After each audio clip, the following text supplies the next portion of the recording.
For example, we can like have a start of a simple like a sort of notion like people have a thing of ownership of other people. Okay. Yeah.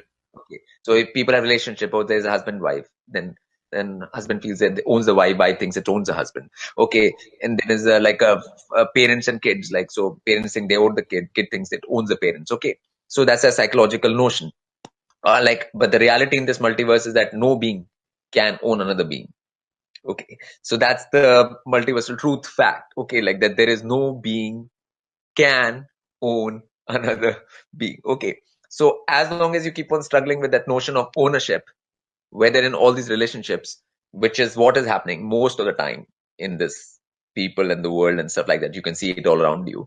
Okay. And then that stops you from developing this heart, which we are talking about, or heart of gold or anything.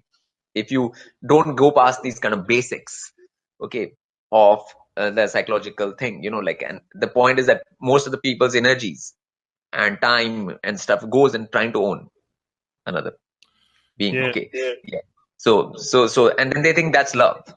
Okay, now that is equated with the word love too. Okay, now so it's not love, it's just possessiveness, you know cling-onness, like you're clinging on or something like that, but it's termed as love. It comes under that word love, so then the word love gets tainted and it doesn't stay evoluting anymore, and there's no evolving in that love. Okay, it's just ownership, like possessiveness and these kind of things which happen, and that you can see in all the things around. So these kind of concepts, I would say, like, if people around the earth right now just stated this one sentence many, and then what they repeated the sentence, like, no being can own another being.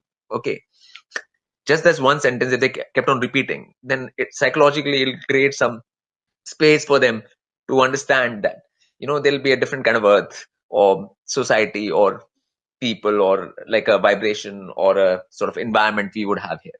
Yeah, the kindness and stuff, like you talked about the kindness, but kindness disappears when the ownership comes, and Yeah. the whole thing, Yeah. possessiveness comes, then the kindness is automatically lost, like immediately, like no one can be kind to another being if they are wanting to own them and trying to own them and stuff like that. It's that's not possible. You can't have both things at the same time. So you have to let go of something first. And I think this idea of ownership and that thing and possessing and clinging on is a very important thing, because that's what is actually happening. Okay, that's where people are trapped, and that's what people are functioning by most of the people around you.